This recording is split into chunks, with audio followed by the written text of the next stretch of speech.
I just wanted people to like me more. But that, bro! Today on Hit the Floor, world's first arrogant rapper makes big-headed album, where is Macklemore when you need him.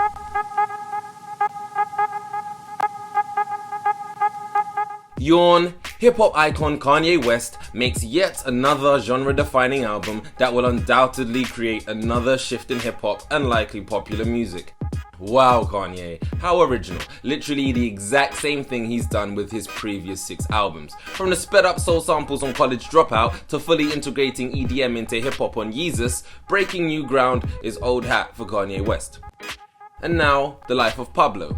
When a man who considers himself a god says he's making a gospel album, it's hard to take him seriously, but the eye-rolling is met by an album that veers between heavy gospel influences to the self-examination that forces someone to turn to religion. Ultralight Beam opens the album heavy with mood, discussing the fallacy of faith, and is about as gospel as begrudgingly dropping a £5 note into the collection plate. Coupled with an actual gospel choir, Kanye takes a back seat with a few opening vocals but allows Chance the Rapper to steal the show, and serves as a stark reminder that it is criminal that Kelly Price isn't a bigger star. Genuine real-life celebrity pastor Kirk Franklin even touches down with a quick sermon to set the tone for the rest of the album and cleanse Ye for the sins he's about to commit. Tellingly, the 6th track on the album features a spoken word piece where an uncredited woman thanks and asks God for guidance, a mood that permeates the album. The good vibes and high energy dominate the album, whilst occasionally being undercut by a mean-spirited interlude or two. Tracks like Freestyle 4 serve as a cross between a Hitchcock score and Michael Jackson's Dirty Diana, and lasts barely 2 minutes. The song, plain and simply, is about fucking, but the production adds a nightmarish quality, adding a level of menace absent from the majority of songs about being horny. The concept disappears the moment the track climaxes. While it's admirable that the track doesn't outstay its welcome, another minute wouldn't have been too much to ask, and it's annoying as Kanye has clearly made classics out of lesser subjects.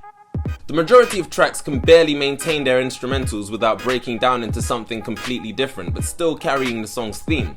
Famous sees Rihanna abandon its abrasive instrumental to break down into Sister Nancy's Wata Bam Bam. The sound brings to mind a more deliberate Yeezus and creates an unpredictable but more coherent album. 30 Hours, however, is a genuine problem. A fantastic song that ends with 3 minutes of Kanye rambling, but he simply didn't do enough to warrant this amount of rambling. And worst of all, it has a feature, air quotes, from Andre 3000, which amounts to ad-libs. The Olympics come around more than a verse from Andre 3000, and ad-libs simply isn't good enough. But the project settles down a lot following FML featuring The WEEKND, about the only time in history The WEEKND hasn't completely stolen the show. From there, we get the wonderfully revealing Real Friends, which feels more like a conversation at the party after the after party than a song, also featuring a cameo from the cousin who stole the laptop. Feedback will likely creep under the radar, but lord if Kanye doesn't take the piss with some of the most on-point social commentary here since crack music. Opening with the refrain, "Have you heard about the good news?" Typical of evangelical Christians Bible-bashing non-believers about the fact that Jesus loves them. From there, Ye descends into getting paper and the insanity and bravado that comes with it, before a quick pit stop from the cops. Hands up like the cops taught us. Back to money, fancy cars and shit talking his way to a fate similar to Tupac, before hands up, then the cop shot us, in reference to the murder of Michael Brown, summing up the black experience in America as one where you can be saved by God or by using money to elevate your status, but if a cop is having an off day and decides to shoot you, there's absolutely nothing you can do about it. Notorious misogynist Kanye creates a pseudo-sequel to Gold Digger in Wolves, which discusses the concept of a woman not being judged by her past and not allowing it to define her future.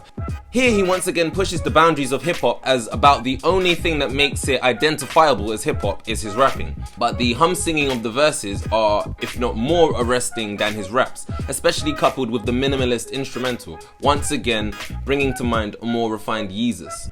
All in all, it's yet another classic from Kanye. Nowhere near as flawed as Yeezus, but not as perfect as My Beautiful Dark Twisted Fantasy, but undoubtedly an album that will be ripped from years to come. And most importantly, it's enjoyable as hell.